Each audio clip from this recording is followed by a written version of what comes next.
Di masjid teman ana beberapa pekan yang lalu, khatib Jumatan terindikasi Syiah dari khutbahnya.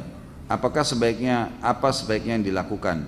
Apakah meninggalkan sholat Jumatnya atau tetap meneruskan? Kalau masih belum ada sesuatu yang pasti, teruskan saja. Karena ulama sepakat mengatakan hukum sholat di belakang majhulul hal. Majhulul hal itu orang yang tidak jelas statusnya, itu sah, hukumnya sah. Kalau kita tidak tahu ya, kalau kita tahu orang itu musyrik, orang itu memang dasarnya sudah murtad, atau memang orang yang sudah terindikasi akidahnya rusak, dan kita tahu, maka itu baru kita tidak boleh sholat di belakangnya, cari tempat lain. Tapi kalau kita tidak tahu, maka hukumnya kembali kepada hukum asal ya. Jadi tidak perlu meninggalkan, cukup ya, kerjakan saja kembali, atau dianggap sah insya Allah. Jika imam pada saat sholat maghrib pada rakaat kedua lupa tahiyat awal dan makmum mengingatkan dengan kalimat subhanallah, lalu imam turun tahiyat, apakah makmum harus sujud sahwi sebelum dan sesudah salam? Kalau imamnya sujud sahwi, maka ikut semuanya. Kalau imamnya tidak sujud sahwi, maka tidak perlu ikut sujud sahwi, gitu kan? Dan sujud sahwi ini teman-teman sekalian dilakukan kalau seseorang lagi sholat, kan sahwi itu artinya lalai ya, kelalaian. Itu kalau antum sudah pindah ke gerakan yang setelahnya. Misal, kita pas sujud, ternyata satu kali aja sujud gitu kan. Tiba-tiba kita berdiri, subhanallah, pas kita duduk untuk berdiri ke rakaat yang setelahnya, kita teringat, kayaknya tadi sujudnya baru satu kali nih. Lalu kita sujud lagi, ini nggak butuh sujud sahwi. Tapi kalau antum sudah sempat berdiri, artinya sudah pindah ke gerakan yang setelahnya sudah sempurna, baru teringat, ini aja sujud sahwi. Ini aja sujud sahwi. Sujud sahwi juga dengan dua cara, ada yang dikerjakan sebelum salam, ada yang dikerjakan sudah salam. Kalau gerakan-gerakan yang keliru dalam sholat, lalai, lupa gitu kan, teringat sebelum salam, misal antum pas rakaat keempat ragu, ini 4 atau 3 ya, lalu antum tambah 1 rakaat, karena kalau kita ngingat ya, ragu 3 atau 4, kita cari rakaat yang paling sedikit, ambil 3 misalnya. Kata Nabi SAW, kalau kalian lupa 3 atau 4, pilihlah 3. Karena kalau seandainya pun dia sholat lebih 5, maka 4 rakaatnya sudah terpenuhi. Tapi kalau dia pilih yang ya lebih banyak, dianggap 4 ternyata kurang baru 3, maka akan kurang sholatnya. Gitu kan? Kita dianjurkan memilih jumlah yang lebih sedikit. Nah kalau teringat seperti ini, sebelum salam, maka sujud sahwinya sebelum salam. Setelah baca tahiyat selesai, sujudlah 2 kali, dan bacaannya adalah bacaan-bacaan sujud. Ya, boleh juga ada bacaan khusus seperti misalnya bacaan yang dibaca sebenarnya dalam sujud juga ya. Ya Allah, Allahumma laka sajadtu wa bika amantu wa laka aslamtu, dan seterusnya. Itu ada doanya sendiri, bisa kembali kepada buku rujukan. Kemudian boleh juga membaca bacaan sujud, tetapi di antara 2 sujud tidak ada bacaan apa-apa. Sujud sahwi ya, sujud saja, baca bacaan sujud, kemudian duduk sebentar lalu sujud lagi. Jadi tidak membaca lagi Rabbighfirli warhamni dan seterusnya, gitu kan. Setelah itu berdiri baru salam sholat.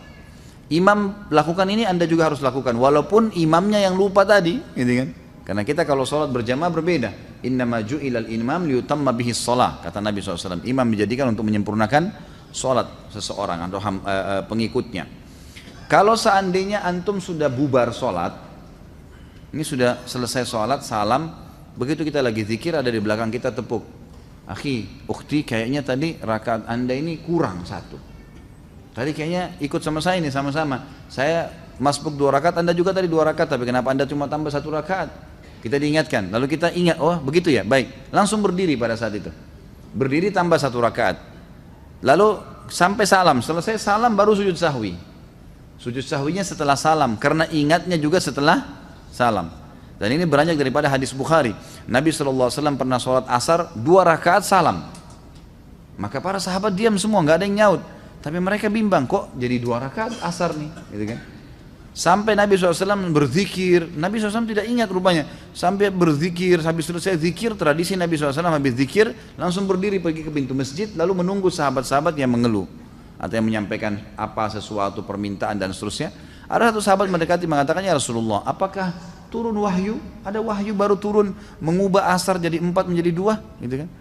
Atau Anda lupa? Kata Nabi SAW, tidak ada wahyu turun dan saya tidak lupa. Nabi yakin sekali SAW dengan hikmah Allah tentunya ya, agar mengajarkan kepada kita bagaimana caranya kalau terjadi seperti ini.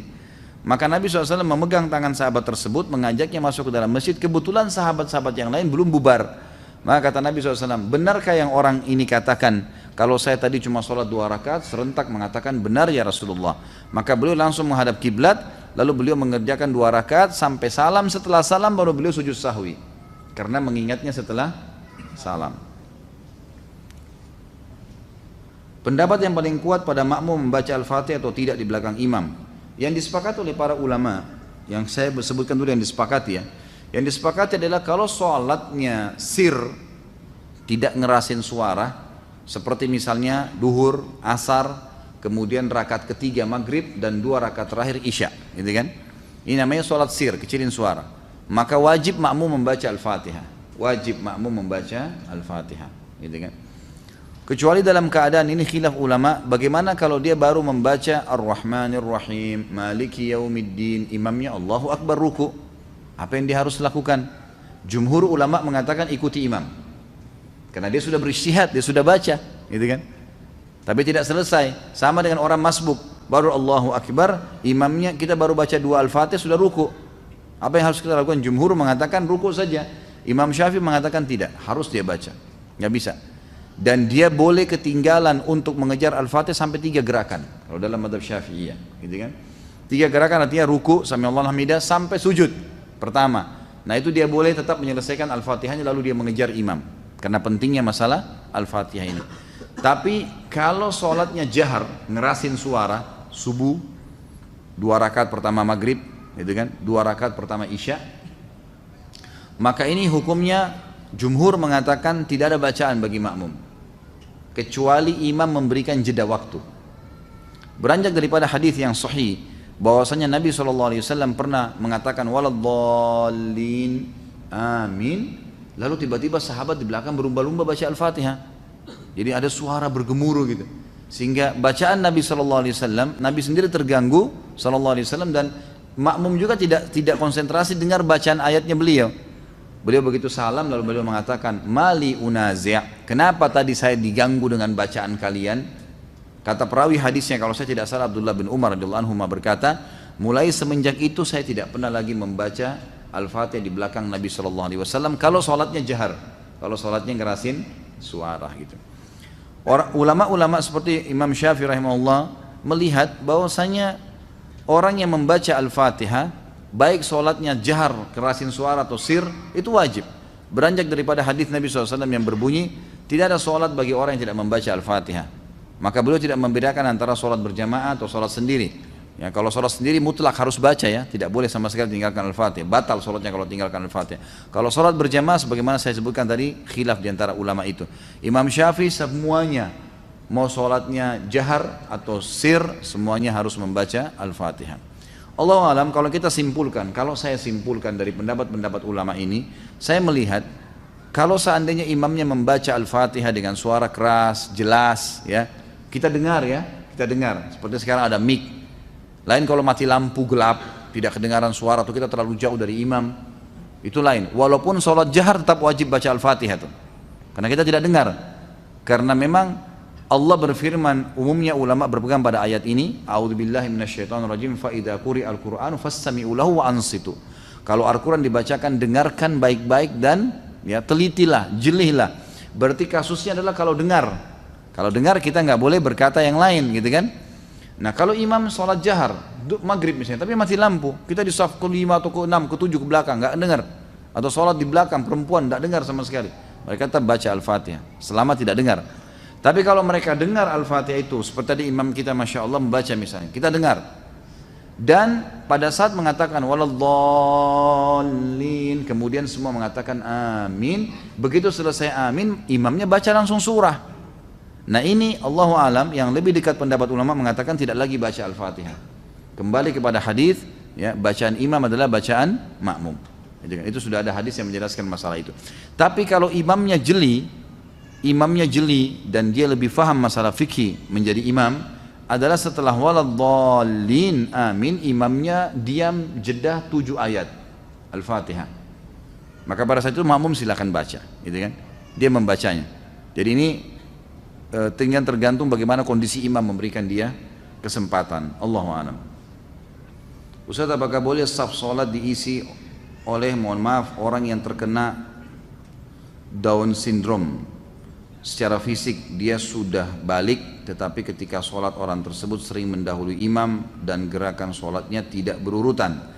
Tentu kalau dia sengaja atau memang dia ada kelainan jiwa atau apa, ini sebaiknya memang di masjid itu ada tim khusus yang mengatur ya. Jadi orang-orang seperti ini kalaupun dalam kondisi dia tidak sadar, dia tidak tahu hukum, atau dia dalam kondisi gila misalnya, maka dia dibolehkan untuk keluar dari saf muslimin. Karena dia pun mengerjakan, dia bebas hukum, dia tidak ada taklif kan gitu. Tapi kalau memang dia hanya melakukannya karena tidak bisa tahan, karena memang masalahnya adalah sakit kakinya, dia akhirnya harus melakukan mendahului imam, maka solusinya kata ulama adalah dia boleh mengerjakan sholat sambil duduk. Cari inisiatif yang dia tidak mendahului imam. Karena kalau dia dahului imam tetap kena ancaman ya. Nabi SAW mengancam, siapa yang mendahului imam maka bisa saja Allah mengubah wajahnya menjadi wajah keledai. Hadis sahih riwayat Imam Ahmad masalah itu. Jadi sebagai ini ada pengurus masjid, dan saya sarankan pengurus masjid ini bisa lebih jeli melihat adanya orang-orang yang seperti ini, ada gangguan jiwa, ada orang yang sakit. Kalau di masjid-masjid di Saudi itu sudah biasa sekali kursi-kursi disiapin tuh. Di masjid itu banyak kursi. Jadi orang-orang tua yang tidak mampu untuk berdiri lama maka diambil kursi dan mereka sholat sambil duduk di saf. Itu sudah umum di Masjid Nabawi, di Masjid Haram itu banyak sekali. Ketika zikir setelah sholat, kemudian ada orang yang mengucapkan salam kepada kita, lalu kita membalasnya sehingga zikir setelah sholat kita terpotong. Apakah kita harus mengulangi zikir tersebut atau lanjutkan? Lanjutkan saja, tidak ada masalah. Nabi SAW pernah melakukan hal tersebut. Jadi pernah beliau SAW dalam hadis Bukhari selesai sholat ya, asar, tiba-tiba beliau langsung dengan cepat sekali, begitu salam lagi zikir, berdiri dengan sangat cepat melewati para sahabat, sampai para sahabat yang meriwayatkan hadis ini berkata, kami heran dengan kecepatan Nabi SAW dalam cepatnya gerakan Nabi SAW itu. Maka setelah itu pun, setelah beberapa saat Nabi SAW balik lagi dan duduk lagi, berzikir lagi. Lalu salah seorang di antara kami bertanya, ya Rasulullah, ada apa? Kata Nabi SAW, tadi saya tiba-tiba teringat di rumah saya ada kurma sedekah yang sudah saya niatkan mau keluarkan, maka saya tidak ingin itu tertunda. Maka saya pun segera mengeluarkannya, lalu kemudian saya balik berzikir. Jadi ulama mengambil daripada hadis ini, bolehnya orang kalau habis sholat, berzikir habis sholat, itu kalau ada sesuatu yang wajib baginya atau sesuatu yang darurat, dia boleh memotongnya, seperti menjawab salam gitu kan. Seperti misalnya turun hujan, tiba-tiba dia harus pindah karena kena air, atau apalah ya yang harus memindahkan dia, maka dia boleh pindah dan kemudian dia melanjutkan zikirnya. Bagaimana Anda menyikapi setiap akan sholat pasti ingin sekali buang angin? Apa Anda harus diruqyah? Gimana kira-kira? Ruqyah boleh, silahkan ruqyah. Mungkin waswas syaitan, itu waswas syaitan ya, harus dilawan. Dan cara yang efektif adalah jangan biasakan buang angin. Emang betul. Jadi orang yang biasa tidak bisa tahan buang angin itu karena beranjak dari apa? Kebiasaan dia. Dia udah biasa, mungkin di depan teman-temannya kadang-kadang bercanda, memang dia gangguin mereka gitu kan. Emang gitu, dia sering iseng. Nah akhirnya sudah terbiasa gitu kan. Jadi itu menjadi hal yang selalu kayak orang yang terbiasa, ngupil, orang yang biasa korek kuping, orang. Jadi karena dia jadikan kebiasaan, jadi terbiasa, sama dengan itu. Kalau orang yang tidak membiasakan dirinya untuk ngeluarin angin, insya Allah tidak keluarin angin kecuali pada waktu memang dibutuhkan kan gitu. Jadi memang ini harus diubah dari cara itu dulu, pola itu. Dan ini subhanallah juga tidak baik ya, sebaiknya memang ditinggalkan.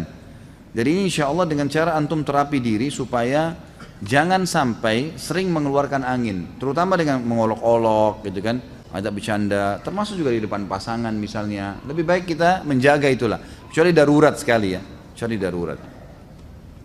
Kalau ruqyah saya sarankan silakan ruqyah, bisa jadi was-was juga syaitan, bisa terjadi. Semoga Allah senantiasa memberkahi Ustaz Khalid beserta keluarga dan kita semua yang hadir di majelis ilmu ini. Amin. Mudah-mudahan jazakallah khair atas doanya. Sholat sunnah afdalnya dikerjakan di rumah. Saya biasa mengerjakan sholat sunnatul fajr di rumah. Namun masjid di tempat saya, jarak antara azan dan iqamah hanya sebentar. Saya terkadang ketinggalan takbiratul ihram bersama imam, tapi tetap dapat rakaat pertama. Sebaiknya saya sholat sunnah di rumah atau di masjid? Di masjid, gitu kan? Di masjid. Jangan antum kejar ikan teri, ikan paus lewat ini. Mana? Sholat sunnatul fajr itu ikan teri dibandingkan sholat subuh, itu ikan pausnya gitu kan. Jadi jangan ketinggalan, sholat di masjid tidak masalah. Kan lebih afdal kalau sholat di rumah, kalau sholat sunnah kan gitu, lebih afdal. Jadi jangan sampai mengejar afdaliyah sunnah, ketinggalan fadilah yang besar dari sholat wajib. Karena mulai Allahu Akbar imam, kita juga Allahu Akbar, itu sudah dicatat pahala tuh. Jadi itu ada fadilah, jangan ketinggalan itu. Bahkan kalau perlu kita masuk masjid sudah mau iqamah, ya sudah kita sholat subuh gitu kan. Nanti sunnatul fajrnya, ulama berpendapat mengatakan sunnatul fajr pernah dikerjakan oleh Nabi SAW setelah terbit matahari. Itu dibolehkan bagi orang yang sudah rutin mengerjakannya. Kalau dia ketinggalan, sudah masuk masjid subuh, sudah iqamah, dia sholat subuh, kemudian nanti dia setelah terbit matahari sebelum duha, dia boleh mengerjakan sunnatul fajr yang ketinggalan itu. Apakah boleh mengerjakan sholat witir bertepatan dengan berkumandangkannya azan subuh? Karena saat mengerjakan tahajud waktunya sudah sangat dekat dengan waktu subuh, sementara saya belum sholat witir. Pertama sekali saya sarankan antum sholat witir seperti sekarang nih, ba'da isya, gitu kan? Itu lebih baik. Nah, itu lebih baik. Dan nanti kecuali kalau antum memang sudah terbiasa bangun jam 2, setengah 3, masih panjang jeda waktu menjelang subuh, itu baru. Kalau enggak, saran saya jangan tinggalkan witir sebelum tidur. Nah, baik sebelum tidur atau habis ba'da isya langsung sholat witir. Itu sudah disepakati oleh para ulama berangkat daripada hadis Bukhari, di mana sahabat-sahabat menyampaikan diantaranya ya Abu Hurairah anhu yang mengatakan, saya diwasiatkan kepada saya 3 hal yang saya tidak pernah tinggalkan selama hidup saya: puasa 3 hari setiap bulan, 2 rakaat sholat duha, dan saya tidak pernah tidur kecuali saya sudah witir. Agar antum tidak mengejar di malam hari kecuali sholat tahajud, gitu kan? Pertanyaan tadi, bolehkah sholat witir sementara azan dikumandangkan? Boleh jawabannya. Hadis Bukhari menjelaskan masalah itu, bahwasanya Nabi SAW mengatakan, kalau kalian dengarkan azan, segeralah berwitir, segeralah berwitir. Artinya masih boleh kan? Bahkan ada pendapat ulama mengatakan kalau jeda antara azan dan iqamah subuh masih panjang, seperti Masjid Haram misalnya, 20 menit, 25 menit baru iqamah, sementara antum sudah terbiasa kerjakan sholat tahajud dan itu kebablasan sampai azan subuh baru bangun, boleh mengerjakannya antara azan iqamah subuh. Karena itu bukan waktu yang dilarang untuk sholat. Kalau sudah iqamah subuh, waktu dilarang sholat, nggak boleh. Berarti di sini pendapat ulama mengatakan masih boleh mengerjakan sunnah-sunnah antara azan dan iqamah subuh, gitu kan? Jadi ini termasuk ya, yang bisa diambil pelajaran dari situ tadi. Apakah pahala sholat jamaah di masjid sama besar dengan jika kita sholat jamaah semisal di rumah atau di tempat lain? Tentu berbeda. Tentu berbeda. Fadilah ke masjid ada sendiri. Kalau di tempat lain tidak ada fadilah melangkah ke masjid. Ya, kata Nabi SAW, setiap kali orang melangkah, maukah saya tunjukkan kalian amal yang paling banyak menggugurkan dosa dan meninggikan derajat? Kata para sahabat, tentu ya Rasulullah. Kata Nabi SAW, berwudu di waktu-waktu genting, di waktu-waktu yang malas kita wudu, seperti mau tidur, gitu kan? Habis berhubungan biologis, mau tidur atau mau mengulanginya, dianjurkan wudu dulu. Atau di musim dingin, ya kan? Atau menjaga wudu, batal wudu lagi. Ini justru pahalanya besar nih. Dan banyaknya langkah kaki menuju ke masjid, ya kan? Berarti melangkah kaki saya sudah ada pahala. Hadis yang lain juga riwayat Bukhari Muslim, kata Nabi SAW, setiap kali orang melangkah ke masjid, 1 langkah mengampuni dosa, 1 langkah mengangkat derajatnya. Ini nggak ada di tempat lain, harusnya di masjid, gitu kan? Kemudian ada hadis yang berbunyi, siapapun yang pergi ke masjid sholat, setiap berjamaah di waktu sholat wajib ya, maka setiap kali ke masjid dapat 1 istana di surga, setiap pulang 1 istana di surga. Ini nggak ada di tempat lain, gitu kan? Tinggal tentang masalah jamaahnya, 25 kali lipat dapat pahala, itu sama. Itu sama, karena hadis Nabi SAW menjelaskan sholat berjamaah sama saja mendapatkan pahala 25 kali lipat itu, dan diangkat 27 derajat. Allahu a'lam. Kapan waktu yang paling utama untuk sholat sunnatul fajr? Antara azan dan iqamah subuh. Antara azan dan iqamah subuh ya. Apakah ada bacaan atau doa yang diajarkan oleh Rasulullah SAW pada saat berwudu, seperti doa ketika membasuh muka, tangan dan lainnya? Yang saya tahu doa yang dibaca adalah pada saat memulai wudu, itu hadis Bukhari, membaca Bismillah pada saat mau memulainya, gitu kan? Bahkan Syekh Jibril mewajibkan masalah itu, mengatakan harusnya seseorang membaca Bismillah. Beranjak daripada hadis, janganlah seseorang kalian bersuci kecuali sudah memulainya dengan basmalah, gitu kan? Kemudian nanti selesai wudu baru membaca 2 kalimat syahadat, beranjak daripada hadis Bukhari yang berbunyi, siapa yang selesai wudu kemudian dia membaca asyhadu an la ilaha illallah wahdahu la syarikalah wa asyhadu anna Muhammadan abduhu wa rasuluh, ini hadis Bukhari Muslim, maka Allah akan membukakan baginya 8 pintu surga, dia bisa minta yang mana dia mau masuki, gitu kan. Begitu pula ada hadis yang lain riwayat Tirmidzi menambahkan, ditambah doa Allahumma ja'alni minat tawwabin wa ja'alni minal mutatahhirin. Ya Allah, jadikanlah aku orang yang selalu bertaubat dan juga orang yang selalu bersuci, gitu kan. Jadi dari hadis ini yang kita tahu ada doa di awal, ada doa di akhir. Kalau di pertengahan, Allah alam, saya tidak pernah dapatkan riwayatnya secara pribadi ya, saya pribadi. Jadi kalau Anda mendapatkan riwayatnya silahkan Anda amalkan, tapi saya pribadi belum pernah menemukan kecuali di awal dan akhir saja.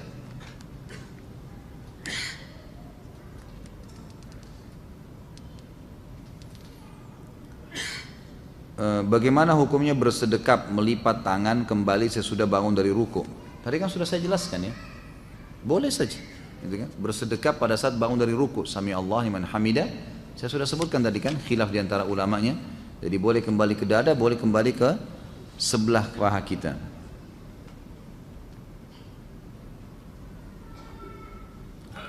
Apakah seseorang yang telah mencapai dosa kufur lalu tiba-tiba dia bertaubat atas hidayah Allah, kemudian dia mengerjakan sholat tapi belum mengulangi syahadat, apakah sholatnya sah dan diterima oleh Allah Subhanahu Wa Taala? Nggak bisa. Kufur itu syaratnya untuk kembali ke Islam harus syahadat. Jadi dia kalau sholat dianggap orang kafir sedang sholat, nggak diterima sama Allah. Harus syahadat. Gimana caranya? Itu syaratnya, karena dia sudah kufur.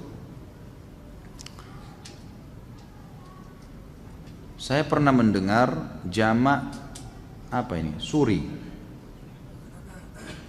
Apakah sholat dengan menjamak suri ini diperbolehkan? Apa ini jamak suri ini? Hah? Siapa yang bertanya nih? Saya nggak tahu nih apa jamak suri. Ada mati suri, ada jamak suri, macam-macam.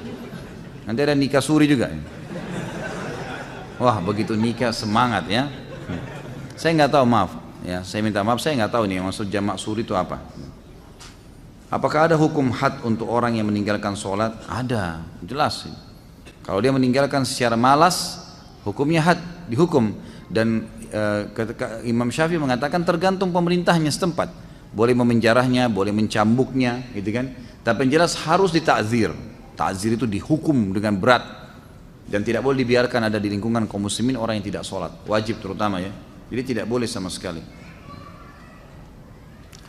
Apakah zikir setelah sholat boleh dikerjakan sambil berjalan keluar masjid karena ada keperluan? Boleh saja, nggak ada masalah.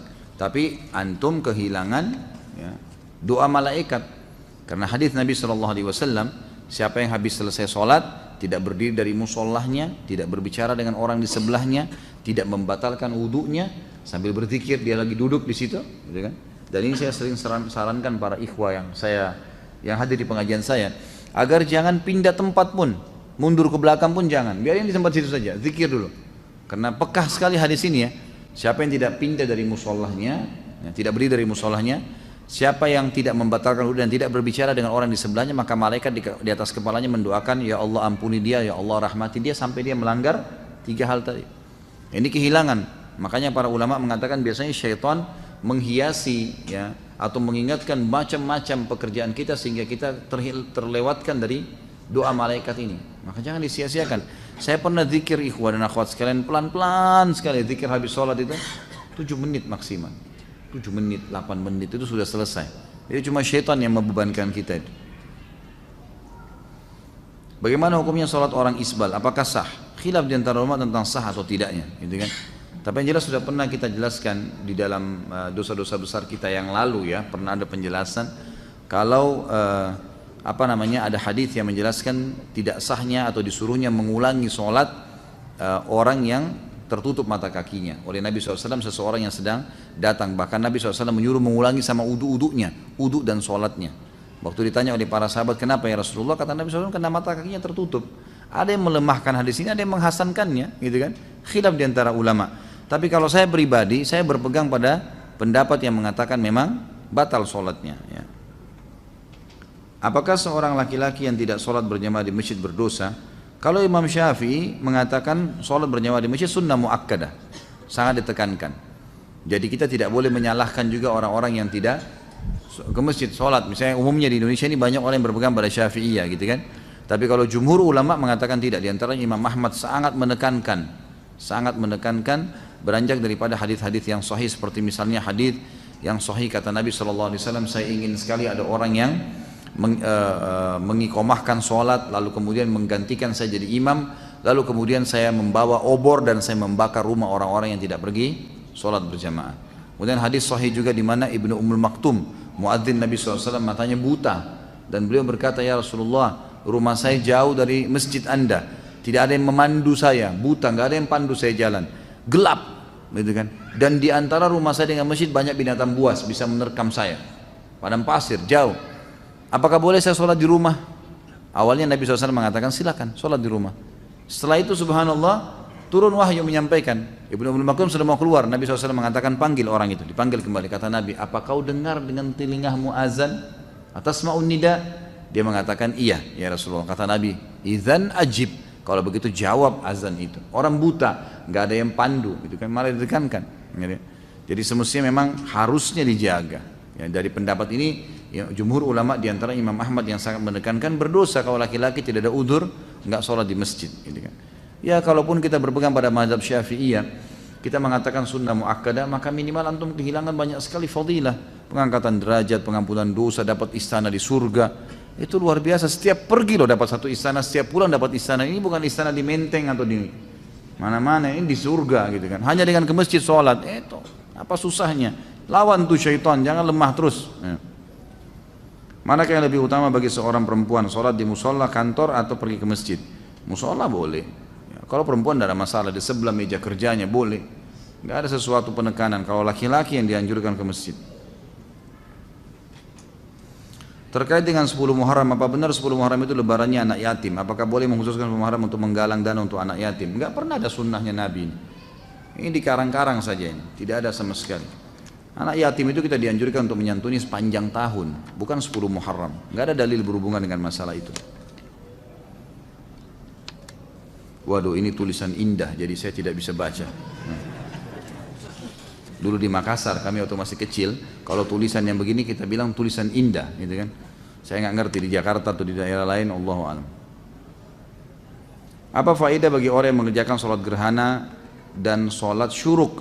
Kalau sholat gerhana memang anjuran Nabi SAW kan, hadis sahih riwayat Bukhari. Kata Nabi SAW, kalau kalian melihat gerhana maka sholatlah, bersedekahlah dan bertasbihlah, disuruh sampai Allah menghilangkan gerhana itu dari kalian. Jadi memang ada perintah dari Nabi SAW masalah itu. Tapi apakah dia dapat pahala, apakah dia dapat misalnya apa janji-janji itu belum pernah kita temukan riwayatnya. Allahu a'lam. Tapi yang jelas dia dianjurkan untuk dilaksanakan. Perintah Nabi SAW ibadah. Kalau sholat syuruk hadis Nabi SAW, siapa yang sholat berjamaah di masjid, hadis sahih riwayat Hakim, siapa yang sholat berjamaah di masjid, ya kemudian dia duduk berzikir sampai terbit matahari, kemudian dia sholat 2 rakaat setelah itu, ya, maka dia sama dengan pahala haji dan umroh sempurna, gitu kan? Ini dikatakan oleh para ulama sholat syuruk. Di perusahaan saya sistem untuk sholat bergantian, sistem untuk sholat bergantian, tapi niat saya ingin sholat berjamaah tepat waktu. Apakah saya berdosa karena tidak sholat tepat waktu? Tidak dikatakan berdosa sebenarnya, karena masih ada pendapat ulama yang seperti tadi Imam Syafi'i mengatakan sunnah muakkadah. Saya tidak bisa mengatakan berdosa gitu kan, tapi dia kehilangan fadilah yang sangat banyak. Jadi kalau bilang pun, misal pun kita bisa mengambil awal waktu lebih baik. Kita pamit sama teman-teman misalnya kita dahulu gitu kan. Dan itu sholat juga tidak akan mengambil waktu lama. Saya juga sarankan begini, perlu difahamin ya. Terikat dengan jam kerja kantor, ya, itu wajib hukumnya karena antum mengikuti syarat. Kata Nabi SAW, al-mu'minuna ala syurutihim, al-mu'minuna ala syurutihim. Orang mukmin harus patuh dengan syarat yang disepakati. Misal, waktu istirahat jam 12 sampai jam 1. Azan 12:30, gitu kan. Antum mulai masuk masjid sholat. Ternyata harus kembali sebelum jam 1, misal 5 menit sebelum jam 1 ada absen lagi, misal contoh. Antum baru selesai sholat wajib, belum sempat sholat ba'diyah duhur, itu sudah jam 1 kurang 5 menit. Kalau sholat terlambat nih, balik kerja, maka jangan sholat sunnah ba'diyah. Karena mentaati peraturan wajib. Sementara sholat sunnah itu sunnah, gitu kan. Kecuali kita sudah balik ke kantor, ada waktu lowong, kita bisa buka sejadah dekat meja kerja kita lalu sholat, itu nggak ada masalah. Jadi harus pertemukan masalah itu ya. Jadi lakukan yang wajib saja. Pernah ada teman-teman yang di luar negeri bertanya kepada saya, Ustadz, saya kerja di luar negeri dan di luar negeri ini orang-orang non muslim, saya nggak bisa sholat gitu kan. dan seringkali meeting di waktu-waktu pas lagi sholat, gitu kan. Apa yang saya harus lakukan? Saya balik tanya begini, saya bilang kalau seandainya Anda lagi meeting kemudian, misal ini contoh, semoga Allah muliakan kita semua, saya kasih contoh ini, contoh orang mau ke kamar mandi, kebelet buang air besar, kebelet buang air kecil, lagi meeting, diizinin nggak? Nah, ini di sini, diizinin nggak kalau kebelet kencing, kebelet buang air besar? Meeting penting nih, miliaran, diizinin nggak? Ya nggak bisa berpikir kan kalau mau kencing gitu kan, nggak mungkin, pasti diizinin ke belakang. Ya sudah, kita izinnya memberikan isyarat memang mau ke kamar mandi, betul kamar mandi kan, ke kamar mandi. Dan orang saya bilang lagi, kalau masuk kamar mandi, lagi kebelet, pamit, lagi meeting, kalau kita butuh waktu 10-15 menit diizinin nggak? Nggak mungkin kan tengah-tengah digedor-gedor, ayo cepat gitu kan, nggak mungkin, orang lagi buang air besar gimana? Dia harus selesaikan hajat, kalau enggak sakit perut, maka berarti bisa dipakai tuh untuk sholat tuh. Ini kalau darurat ya, sebab ada beberapa teman-teman yang pernah bertanya kalau salah dari Jepang, dari negara-negara yang memang tidak bisa mereka sholat, maka tidak ada juga musola. Bagaimana inisiatifnya? Ya saya sebagai dai harus bisa memberikan solusi nih.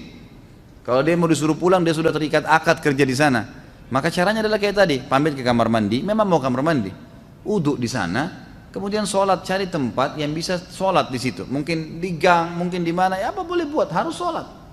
Sholat dah, sholat wajib 5 menit, 10 menit maksimal, udah kembali lagi. Tapi nggak usah dibeberkan, saya mau sholat ya pamit. Kemudian berantem kalau tidak disuruh sholat, susah. Anda sudah akad dengan orang kafir, gimana, nggak bisa gitu kan.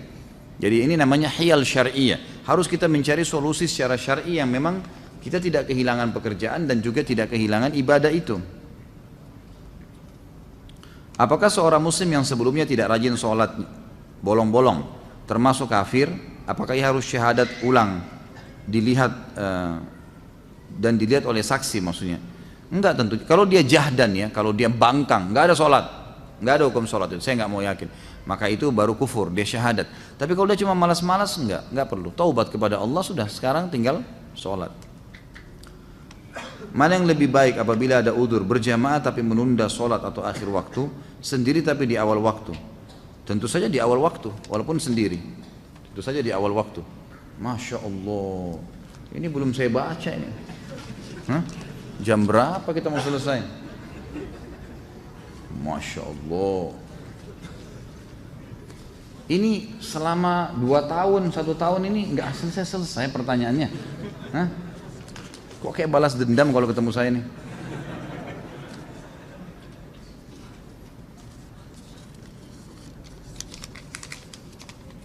Jangan didorong. Saya sengaja tidak tarik semua. Di daerah Ana ada 2 masjid. Yang satu masjidnya besar dan jamaahnya tidak banyak sehingga selalu dapat saf pertama. Kedua masjidnya lebih kecil dan jamaahnya banyak karena telah ditegakkan sunnah sehingga susah dapat saf pertama. Lebih utama sholat di satu atau yang kedua? Yang satu tentunya, masjid yang pertama, karena memang kita bisa dapatkan fadilah lebih besar gitu kan. Dan masjid itu makin banyak jemaahnya makin afdal ya, gitu. Makin afdal, makin besar fadilahnya. Artinya masjidnya besar misalnya, tentu afdaliyah karena banyak jemaah itu penting, tapi mendapatkan saf awal lebih penting, maka harusnya didahulukan saf awal itu. Ustaz, mohon penjelasan dan tuntunan sesuai sunnah apabila ada sholat wajib terlewatkan karena kelalaian. Apakah seseorang yang meninggalkan sholat pada waktu yang ditentukan masih dapat mengerjakan sholat yang tertinggal itu di waktu sholat yang selanjutnya? Kalau dia lalai di sini dalam arti kata lupa, itu boleh dikerjain. Misal pas kita lagi sibuk, tersibukkan, semoga saja tidak terjadi ya. Ada orang tersibukkan dengan urusan dunianya, kemudian azan asar baru dia sadar, oh ternyata saya belum sholat duhur nih, gitu kan. Maka apa yang harus dia lakukan? Bolehkah dia sholat duhur? Boleh, nggak ada masalah. Tapi kalau dasarnya dia tahu nih duhur sudah masuk, dia nggak mau sholat, memang nggak mau dah, memang sudah nggak sholat. Begitu azan asar, temannya ajak, nih sholat yuk. Kamu udah tahu belum ada hadis begini, tersentuh dia mau sholat. Tapi tadi dia sudah tinggalkan duhur secara sengaja, ini nggak boleh lagi dia sholat, karena sudah memang ditinggalkan secara sengaja sama dia. Saya pernah membaca sebuah hadis riwayat Ibnu Abbas radhiyallahu anhu yang menjelaskan tentang tidak bolehnya menahan pakaian pada saat sholat. Apakah hadis itu sahih? Apa maksud dari kata menahan pakaian? Mohon penjelasannya. Saya tidak tahu, maaf. Saya belum tahu sampai ke situ tentang masalah hadis menahan pakaian. Yang saya temukan malah hadis Abu Bakar radhiyallahu anhu yang sahih, di mana Abu Bakar berkata, ya Rasulullah, saya orang yang tidak bisa sholat kecuali saya menahan pakaian saya, karena kalau tidak dia melorot, gitu kan? Apakah itu membatalkan sholat saya? Apakah itu termasuk sombong? Kata Nabi SAW, itu tidak termasuk. Ya, berarti di sini kan ada masalah kasus menahan, tapi saya tidak tahu kalau yang riwayat Ibnu Abbas ini. Bagaimana tuntunan sahih untuk kondisi makmum yang masbuk namun tidak mendapat bacaan Al-Fatihah imam sholat? Apakah makmum tersebut masih mendapatkan hitungan 1 rakaat penuh? Yang kuat pendapat iya, dia masih mendapatkan walaupun sholatnya sir. Kalau orang memang masbuk ya, beda orang yang datang dari awal tapi lalai tidak baca Al-Fatihah. Nah itu baru bisa dibahas dalam bahasan lain ini.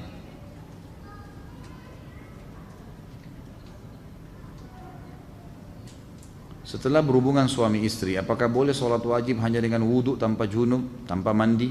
Nggak boleh lah. Ini iseng aja bertanya. Wajib mandi junub ya akhi. Atau mungkin yang nanya masih bujang kali ini. Belum punya pengalaman ya. Belajar dari Pak Yoyo ya. Kalau kita sholat berjamaah tapi kita ketinggalan sehingga bacaan Al-Fatihah tidak sampai selesai karena imam bacaan cepat, begitu juga sholat duhur, asar bacaan Al-Fatihah tidak selesai, apakah sholat kami sah? Sah insya Allah. Yang penting tadi kan sudah saya jelaskan ini. Yang saya sudah jelaskan jangan ditanya lagi. Makanya pada saat taklim tadi jangan menghayal gitu ya. Jangan terulang-ulang nih. Jika kita terjebak macet di jalan, tidak bisa melaksanakan sholat asar, apakah boleh dijamak sama maghrib? Jika sholat maghrib juga ketinggalan, boleh dilakukan di saat sholat isya. Tata caranya bagaimana? Yang pertama, sholat jamak itu hanya boleh dijamak antara duhur sama asar, tidak boleh yang lain. Maghrib sama isya, tidak boleh yang lain. Jadi nggak boleh asar sama maghrib, nggak bisa. Isya sama subuh nggak bisa, gitu kan? Subuh sama duhur nggak bisa. Memang duhur sama asar saja, maghrib sama isya saja. Itu kalaupun dijamak, gitu kan? Masalah kasus orang kena macet, maka hukumnya khilaf di antara ulama, apa yang harus dia lakukan? Yang terbaik adalah dia berhenti dia sholat di dekat situ, dimanapun, gitu kan, di jalan.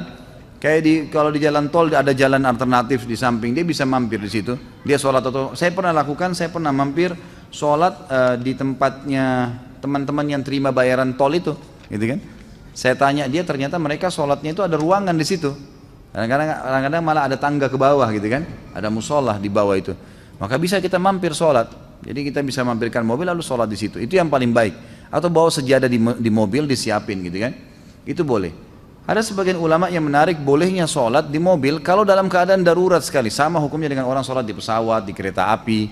Kalau emang kita terjebak di satu tempat, lagi ada peperangan, lagi ada macet total, emang nggak bisa ditinggalin mobil, orang jalan-jalan sedikit-sedikit, ini nggak bisa. Maka daripada kehilangan waktu, lebih baik dia sholat sambil duduk. Tapi ini tidak diprioritaskan. Prioritaskan adalah mampir. Ya, itu. Apakah ada riwayat sholat saat Nabi SAW mengimami para nabi? Itu disebutkan oleh para ulama berhubungan dengan masalah kasus Isra Mi'raj ya. Bisa kembali lebih jauh ke ceramah saya sebutkan riwayatnya di ceramah tentang Isra Mi'raj itu. Apakah Nabi SAW pernah melakukan sholat tasbih? Kalau pernah, bagaimana tata cara dan bacaan sholat tasbih Nabi SAW? Kalau Nabi sendiri pernah kerjakan, Allahu a'lam, tidak ada riwayat masalah itu. Tapi umumnya semua yang disebutkan oleh Nabi SAW, kata ulama disepakati pastinya Nabi SAW sudah mengaplikasikan terlebih dahulu. Karena Allah sudah menjelaskan dalam Al-Quran, kabura maqtan indallah an taqulu ma la taf'alun. Sungguh berat di sisi Allah kalau kalian mengucapkan tidak mengamalkannya. Sementara Nabi SAW adalah panutan, pasti beliau sudah amalkan. Tapi hadis tentang sholat tasbih dihasankan oleh para ulama dan boleh dilakukan, itu beranjak daripada perkataan Nabi kepada pamannya Abbas radhiyallahu anhu. Nabi SAW mengatakan, wahai paman, kalau kau diluangkan waktu oleh Allah, kerjakanlah setiap hari sekali. Kalau kau tidak bisa maka sepekan sekali. Kalau kau tidak bisa maka sebulan sekali. Kalau kau tidak bisa setahun sekali. Kalau kau tidak bisa kerjakanlah sekali seumur hidupmu. Maka kerjakanlah 2 rakaat sholat. Ada riwayatnya mengatakan 4 rakaat sholat. Di setiap sholat begitu kamu takbir paman, ucapkanlah subhanallah alhamdulillah wa la ilaha illallah wallahu akbar sebanyak 15 kali. Kemudian bacalah setelah itu iftitah, baca Al-Fatihah, baca surah. Kemudian pada saat ruku, sebelum baca 2 ruku, membaca 10 kali tasbih tadi. kemudian doa ruku, kemudian bangun dari ruku, sami Allahu liman hamidah, i'tidal, baca dulu tasbih 10 kali, kemudian baru baca doa i'tidal. Sujud juga begitu. Pada saat sujud maka baca dulu 10 kali, baru kemudian baca doa sujud. Duduk di antara doa sujud, baca 10 kali lagi tasbih, kemudian baru membaca doa di antara doa sujud, lalu sujud, baca lagi tasbih 10 kali, kemudian baca doa sujud, lalu kemudian sebelum berdiri ke rakaat kedua, duduk dulu baca 10 kali.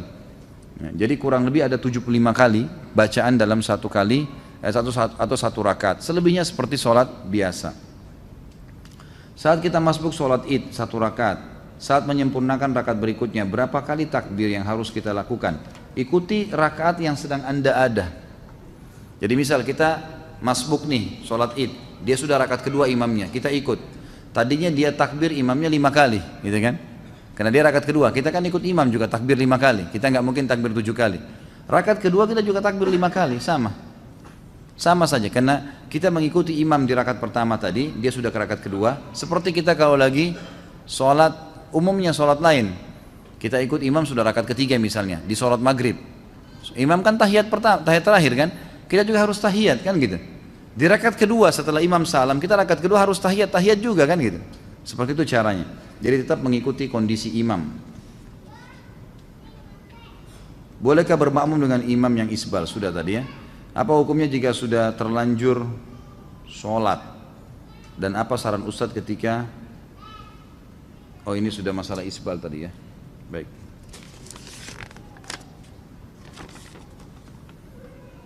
Bolehkah kita mengqadha sholat kita yang terlewat dengan tata cara seperti apa? Sudah saya jelaskan. Makanya jangan buru-buru bertanya nih ya. Karena pertanyaan mungkin bisa saja dijawab gitu ya, sudah ada. Bagaimana cara mengqadha sholat yang sudah banyak kita tinggalkan? Nggak ada qadha sholat, nggak ada qadha sholat. Hadis Bukhari menjelaskan masalah itu. Jadi tidak ada. Kecuali tadi saya bilang kita lalai, memang lupa. Tapi kalau 5 tahun nggak sholat, sekarang taubat, apakah harus mengqadha sholatnya 5 tahun? Nggak pernah ada dalil berhubungan dengan masalah itu. Hadis Bukhari menjelaskan bahwa ada seorang wanita datang kepada Aisyah radhiyallahu anha dan berkata, wahai Aisyah, kenapa kita disuruh mengqadha puasa dan tidak disuruh mengqadha sholat? Maka Aisyah sempat marah sama orang tersebut, lalu sambil berkata, aharuriyun anti? Apa kau dari wilayah Haruri? Haruri ini wilayah di Irak, sebuah wilayah di Irak dipenuhi dengan kaum Khawarij. Khawarij ini suka menghakimi sesuatu secara zahir. Misal, perangilah orang-orang kafir, berarti semua kafir termasuk tetangga, nggak bisa hidup sama kaum Khawarij, disiksa semua, gitu kan? Ambil secara zahir hukum, gitu kan? Jadi seperti itu. Maka mereka juga mengatakan orang kalau taubat pernah 50 tahun tidak sholat harus qadha 50 tahun tuh. Gitu kan?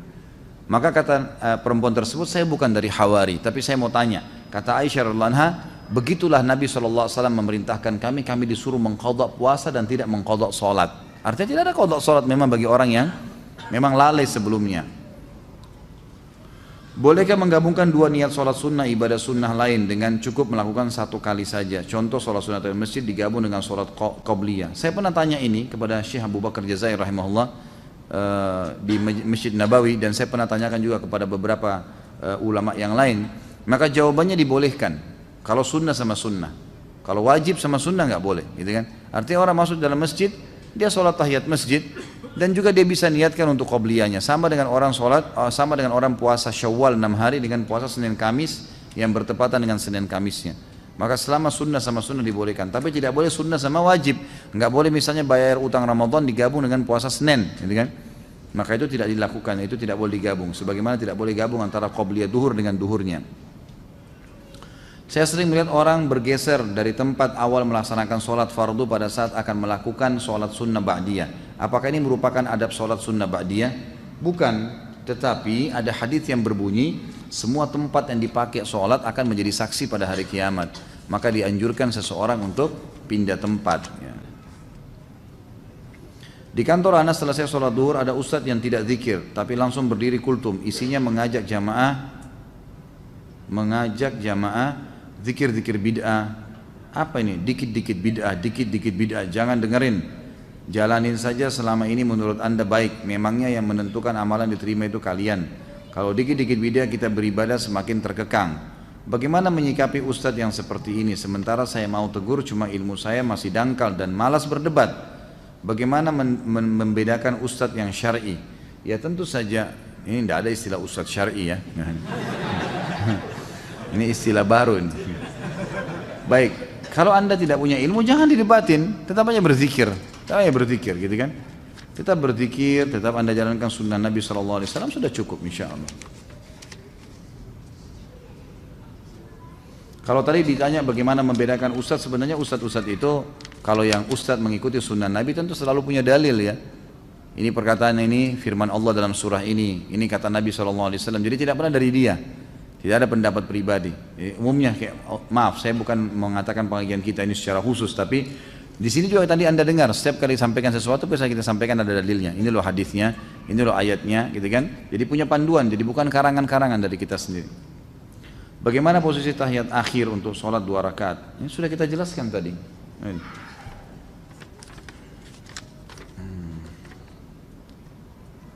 Apakah tidak merapatkan kaki ketika sholat berjamaah dapat menggugurkan pahala sholat berjamaah walaupun jarak antara pundak sudah rapat? Tentu tidak, tapi membuat syaitan masuk dan membuat tidak khusyuk. Itu, jadi tidak menggugurkan sholat. Karena anak ada udzur di mana kalau jari kaki bersenggolan dengan benda-benda, dalam hal ini jari kaki saudara di sebelah, merasa risih sebab anak pernah ada riwayat operasi penyakit saraf tulang belakang sehingga jari-jari kaki menjadi sensitif. Dan apakah termasuk isbal jika anak menggunakan kaos kaki ketika sholat berjamaah? Karena dengan menggunakan kaos kaki anak merasa lebih nyaman dari gesekan karpet, dari bersentuhan dengan jari orang lain. Anak jadi khawatir terhadap ikhwan kita yang seolah-olah terus ingin mengejar jari kaki saya atau jari kaki saudara di sebelahnya, karena ditakutkan malah akan menjadikan sholatnya menjadi tidak khusyuk ya. Baik, tentu saja kalau anda punya udzur syar'i ya lakukan pakai kaos kaki, dan itu bukan isbal. Isbal itu adalah pakaian dari atas ke bawah, mengulurkan pakaian dari atas ke bawah. Kalau dari bawah ke atas enggak, kaos kaki maksudnya itu tidak. Tapi kalau kita memang dari atas kita pakai ya, atau kita pakai kemudian dia terulur seperti celana, baju, itu semua baru masuk. Hadis Nabi SAW yang berbunyi isbal itu di imamah ya, di pakaian ya, celana, itu masuk dalam isbal gitu. Dikarenakan saat ini waktu subuh 4.15, apakah boleh kita ketika kita terlambat bangun, misal jam 5, kita melakukan sholat sunnah 2 rakaat sebelum subuh? Tentu tidak boleh. Kalau sudah iqamah subuh nggak boleh lagi. Anda kerjakan nanti setelah terbit matahari. Apa pahalanya kalau kita mengislamkan seseorang? Wah, ini tidak sesuai dengan tema. Dapat pahala lah tentunya ya, selama dia berbuat kebaikan, selama dia mempelajari agama, insya Allah Anda dapat pahalanya. Dan hadis Nabi SAW kepada Ali bin Abi Thalib pada saat perang Khaybar, gitu kan, hai Ali, jalanlah dengan tenang menuju ke mereka, ke orang-orang Yahudi itu, lalu tawarkan mereka Islam. Kalau mereka nolak, tawarkan mereka jizyah. Kalau mereka nolak, tawarkan mereka untuk ya perang, gitu kan. Dan ingatlah Ali, kalau ada satu orang yang sempat mendapatkan hidayah karena kamu, maka itu lebih baik daripada humurun ni'am. Humurun ni'am ini adalah bisa diterjemahkan dengan unta betina merah yang besar atau nikmat yang terbesar yang sedang dimiliki oleh seseorang. Apakah bergerak 3 kali dalam keadaan sholatnya batal seperti garuk-garuk misalnya? Kalau Imam Syafi'i mengatakan batal kalau lebih dari 3 kali. Jadi tidak dibolehkan lebih dari 3 kali. Tapi jumhur ulama mengatakan tetap tidak batal kalau memang orang itu punya udzur, memang harus dia lakukan. Tapi kalau gerakan sia-sia membatalkan sholat nih. Ada orang sia-sia memperbaiki kopiah atau apalah gitu kan. Ya ini keseringan dilakukan, makanya tidak boleh. Tapi kalau darurat memang harus menggaruk, memang gatal sekali, itu tidak ada masalah insya Allah. Apakah boleh sholat wajib sambil duduk seperti kita perjalanan jauh dalam bus, pesawat yang memakan waktu 12 jam? Tentu saja boleh, tidak ada masalah. Apakah dalam Islam mengenal zaman purba dan zaman dinosaurus? Apakah ini suatu berita bohong Ustaz? Allahu a'lam. Ini kok kelepasan masuk ini. Bolehkah berimam pada orang yang masbuk? Boleh, asal anda beda imam ya. Jadi misal gini, ada dua orang masuk masbuk nih. Orang lagi berjamaah, sama-sama masbuk 1 rakaat. Kita satu imam nih. Begitu salam imam kan masing-masing nambah rakaat yang masbuk ya, yang kehilangan 1 rakaat. Ini nggak boleh lagi jadi makmum satu sama yang lain. Karena ada orang begitu tuh, karena sudah satu imam. Yang boleh kalau beda imam. Misal kita berdiri, kita masuk 1 rakaat, ada orang yang telat masuk, maka dia tepuk pundak kita, itu boleh, nggak ada masalah. Tapi tidak boleh memiliki 2 imam dalam satu sholat. Bila imam salah dalam baca Al-Fatihah karena kan sholat tidak sah, apakah kita harus ulang di rumah atau bagaimana? Tentu saja tidak ya. Salahnya tergantung salahnya kenapa. Kalau emang salahnya fatal dan sudah diingatkan tidak mau, maka batal sholatnya. Bukan di rumah, diulangin di situ, gitu kan? Tapi kalau emang dia lupa, kemudian diingatkan, atau mungkin ada kesalahan tajwid yang diingatkan lalu dia tidak lakukan, maka tetap sah saja.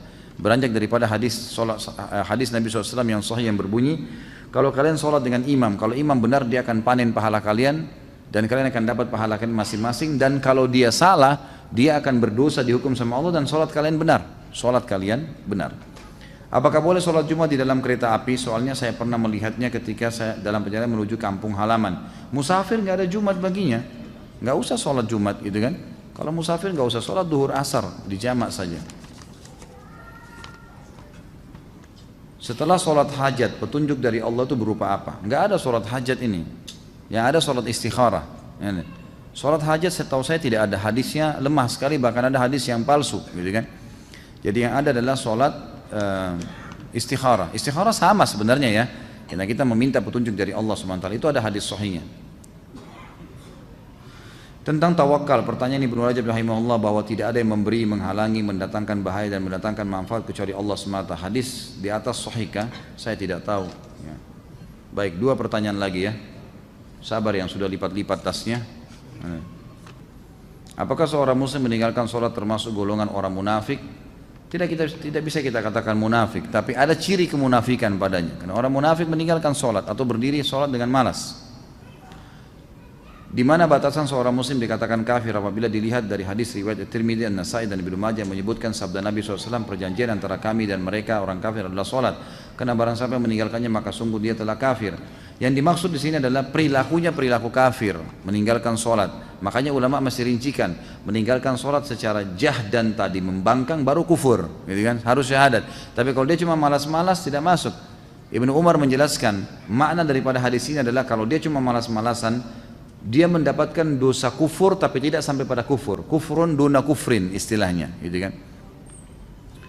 Apakah sutra atau pembatas bagi yang masbuk telah terputus dari imam apabila sholat berjamaah telah selesai? Jawabannya iya. Jadi dia sudah sendiri karena sudah selesai dari imam. Bagaimana posisi duduk tasyahud akhir untuk sholat sunnah 2 rakaat? Sudah saya jelaskan tadi. Haruskah mengepalkan tangan pada saat berdiri naik ke rakaat berikutnya? Kan sudah saya jelaskan semua tadi. Jawabannya iya, disunnahkan mengepalkan. Mohon dijelaskan bagaimana hukumnya apabila sholat di rumah kemudian di masjid sudah iqamah. Apakah kita masih bisa menjalankan sholat qobliyah? Batalin, nggak boleh. Hadis sahih berbunyi, kata Nabi SAW, tidak ada lagi sholat sunnah dengan iqamah sholat wajib. Hadis sahih, nggak boleh. Jadi biar lagi di masjid kita lagi sholat, baru 1 rakaat sudah iqamah, batal. Tapi kita sudah dapat pahalanya, diberhentiin aja tiba-tiba, memang begitu. Apakah ada riwayat yang menjelaskan bahwa Rasulullah SAW pernah memimpin zikir dan doa secara berjamaah setelah sholat wajib? Yang saya sudah pernah sampaikan ini riwayat, tidak ada riwayat menjelaskan masalah itu. Yang ada adalah Nabi SAW membaca zikir dan Ibnu Umar berkata, saya mengetahui kalau sholat sudah selesai di masjid Nabi SAW kalau saya mendengarkan suara zikir Nabi SAW dan para sahabat dan mereka baca masing-masing. Jadi misal Nabi SAW baca ayat kursi, sahabat sana baca al-ikhlas, yang ini baca subhanallah. Jadi dibiarkan oleh Nabi SAW masing-masing. Tapi Nabi SAW tidak pernah memandu baca al-Fatihah, al-kursi misalnya lalu semuanya harus ikut. Itu tidak pernah ada riwayat masalah itu. Apabila tidak, bagaimana sikap kita? Apa yang harus kita lakukan ketika di suatu masjid setelah sholat wajib imam memimpin zikir dan doa berjamaah? Jadi kita baca sendiri aja. Kita baca sendiri, kita jalankan sendiri. Jadi seperti itu, Allahu a'lam. Baik, karena sudah jam 9 lewat, kita tutup sampai di sini insyaallah. Kalau benar dari Allah, kalau salah dari saya mohon dimaafkan. Subhanakallahumma bihamdika asyhadu an la ilaha illa anta astaghfiruka wa atubu ilaik. Wassalamualaikum warahmatullahi wabarakatuh.